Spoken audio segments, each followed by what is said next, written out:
नमस्कार। आपका अखबार के YouTube चैनल पर आपका स्वागत है। मैं हूं प्रदीप सिंह। कहते हैं कि कुछ चीज़ों को जितना बदलने की कोशिश कीजिए वो उतना ही उसी तरह की होती जाती है। ये बात बहुत कुछ जो है कांग्रेस पार्टी पर लागू होती है।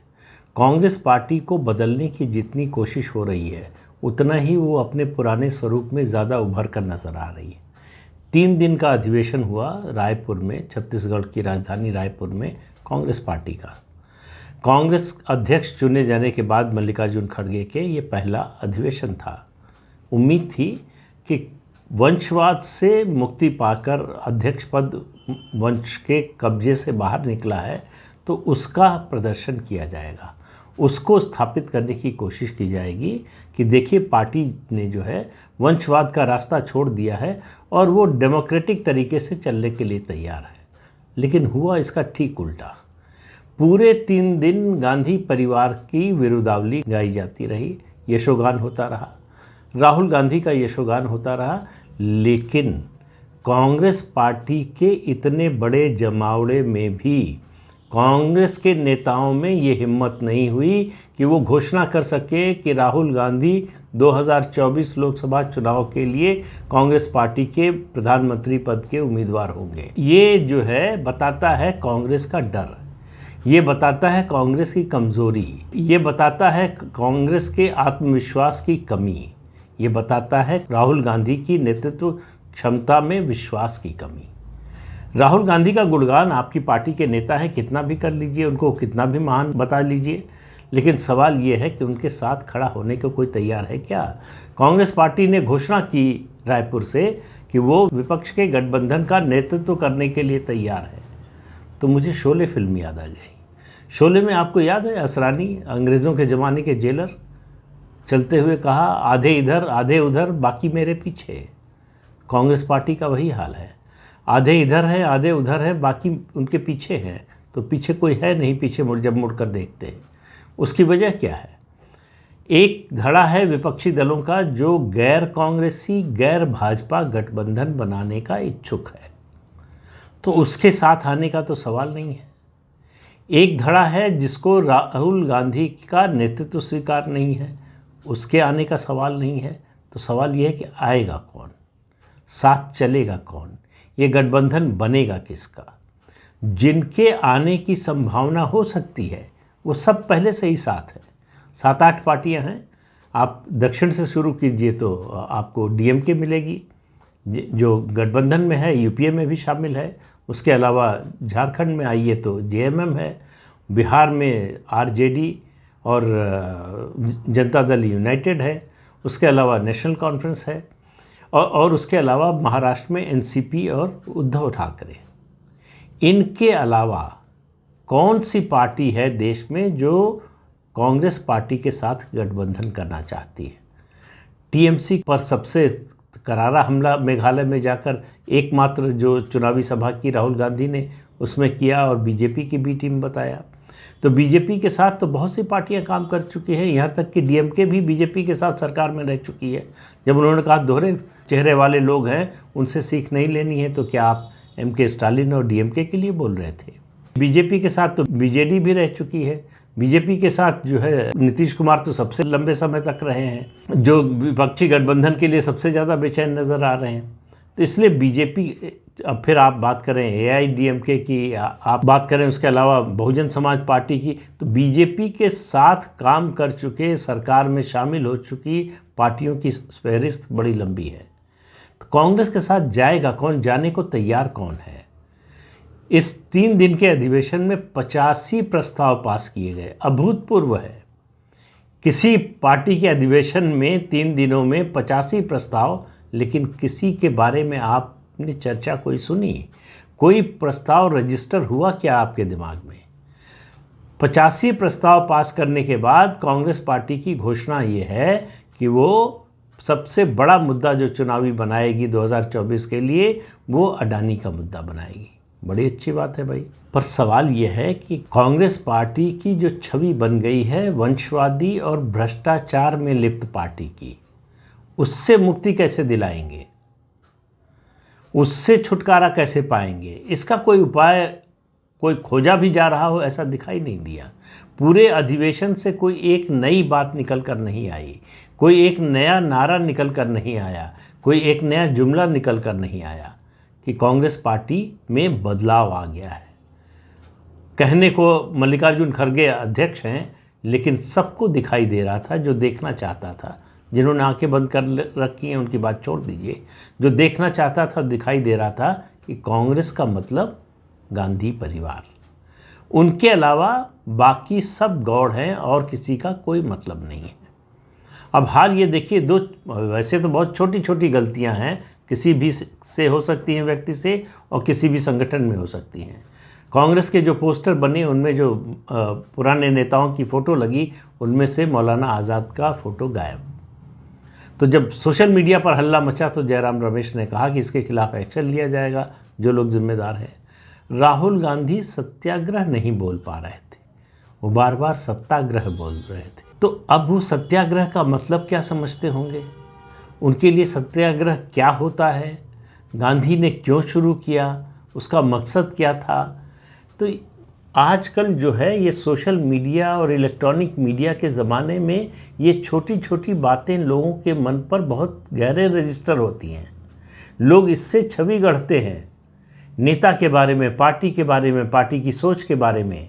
तो ये जो कुछ 3 दिन हुआ है रायपुर में, उसका नतीजा क्या निकलेगा? एक नतीजा ये निकला है कि कांग्रेस पार्टी ने लोकसभा के चुनाव यानी 2024 के लोकसभा चुनाव के बाद जो नतीजा आने वाला है, उस नतीजे के बचाव की तैयारी अभी से कर ली है, उसका बहाना अभी से तलाश लिया है। तो प्रस्ताव पास किया गया कि चुनाव जो भी हों वो इलेक्ट्रॉनिक वोटिंग मशीन की बजाय बैलेट पेपर से हों। अब आप देखिए ये बात रायपुर में हो रही है, उस रायपुर में जहां कांग्रेस की सरकार है, और वो सरकार जो इलेक्ट्रॉनिक वोटिंग मशीन के जरिए ही 3/4 बहुमत लेकर आई है। वहाँ बैठकर आप कह रहे हैं कि इलेक्ट्रॉनिक वोटिंग मशीन में गड़बड़ी है, उससे गड़बड़ होती है, और आप मांग कर रहे हैं कि जो है वो बैलेट पेपर से चुनाव हो। यानी आप एक तो टेक्नोलॉजी में आपका भरोसा नहीं, आपका प्रगति में भरोसा नहीं, आप लौटकर पीछे जाना चाहते हैं। दूसरा, चुनाव में धांधली का रास्ता खोलना चाहते हैं। तीसरी बात ये, और सबसे महत्वपूर्ण बात मेरी नज़र में, कि आप जनादेश का अपमान कर रहे हैं कि जहां आप जीत गए वहां इलेक्ट्रॉनिक वोटिंग मशीन सही है, जहां आप हार गए वहां इलेक्ट्रॉनिक वोटिंग मशीन गलत है। तो ये दोहरा रवैया कैसे चलेगा? और लोगों को ये दिखाई देता है कि जब आप इस तरह की बातें करते हैं तो कांग्रेस पार्टी ने 2024 की हार का बहाना अभी से खोज लिया है। जैसे रिज़ल्ट आएगा वो कहेंगे कि देखिए हमने तो रायपुर में प्रस्ताव पास करके 1 साल पहले कहा था कि जो है इलेक्ट्रॉनिक वोटिंग मशीन से जो है चुनाव नहीं होने चाहिए, बैलेट पेपर से होना चाहिए। विपक्षी एकता की समस्या क्या है? ये जो बार बार विपक्षी एकता की बात होती है, कांग्रेस कह रही विपक्षी गठबंधन के लिए तैयार हैं इसलिए इन सब के सामने अस्तित्व का सवाल पैदा हो गया। ये गठबंधन वंशवादी और भ्रष्टाचारी नेताओं और पार्टियों का गठबंधन हो जाएगा, और ये जनता को दिखाई दे रहा है। इनको लग रहा है कि मोदी को हटाना इसलिए ज़रूरी है कि अगर मोदी नहीं हटा तो हम सब एक दिन जेल में होंगे। कुछ भी आरोप लगाते रहे, सवाल ये है कि ईडी, इनकम टैक्स, सीबीआई जिन मामलों की जांच कर रहे हैं, भ्रष्टाचार के जिन मामलों की, वो सही है या गलत, इसका फैसला कौन करेगा? इसका फैसला जो है कानून की अदालत करेगी। या इसके परसेप्शन के बारे में फैसला कौन करेगा कि ये राजनीतिक रूप से प्रेरित है, राजनीतिक बदले की भावना से है, ये सब जो आरोप हैं इन पर फैसला कौन सुनाएगा? वो है मतदाता। तो 2 अदालतों में है मामला, एक है कानून की अदालत में, दूसरा है जनता की अदालत में। दोनों पर किसी का कोई दबाव नहीं है। ये गलतफहमी किसी को नहीं हो सकती है कि वो जनता की अदालत को मैनिपुलेट कर सकता है। जनता सोच समझकर लंबे समय तक विचार करने के बाद फैसला सुनाती है, और फैसला सुनाती है तो उस पर टिकी रहती है। तो ये गठबंधन की जो बेचैनी है और नहीं भी है, कांग्रेस पार्टी कह रही तीसरा मोर्चा नहीं बनना चाहिए, उससे भारतीय जनता पार्टी को फ़ायदा होगा। लेकिन जो तीसरा मोर्चा बनाना चाहते हैं उनकी नज़र में उनका लक्ष्य जो है कि कांग्रेस को फ़ायदा न होने पाए, इसलिए वो तीसरा मोर्चा बना रहे हैं।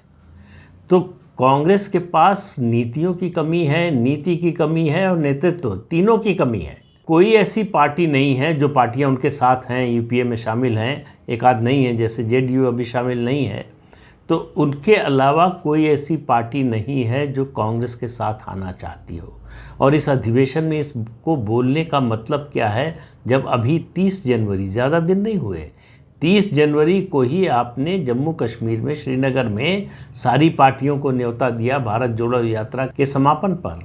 कौन आया? यही जो आपके साथ हैं, उनके अलावा कोई नहीं आया।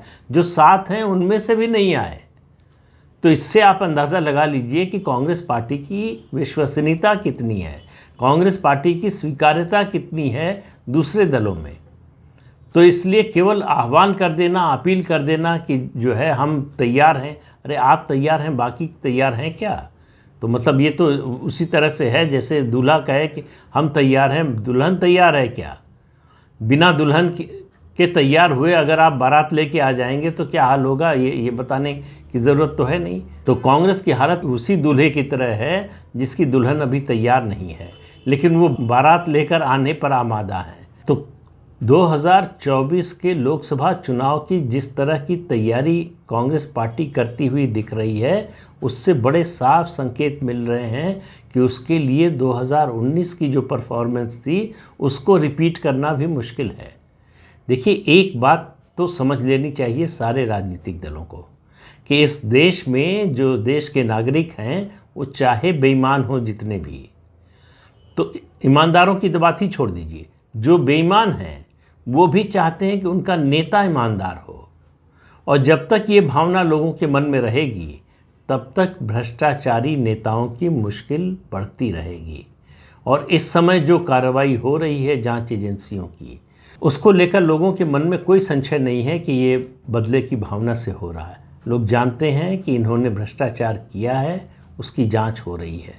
लोगों की अधीरता क्या होती है, जो अविश्वास पैदा होता है जब ये जेल नहीं जा पाते, जब इनको सज़ा नहीं मिलती है, तब पब्लिक को ये लगता है कि ये सब मिले हुए हैं, ये सब नाटक था।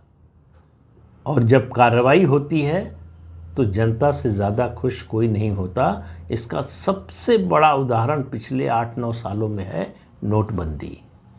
नोटबंदी से आम आदमी का जितना भी नुकसान हुआ हो, लेकिन उसकी खुशी का कोई पारावार नहीं था।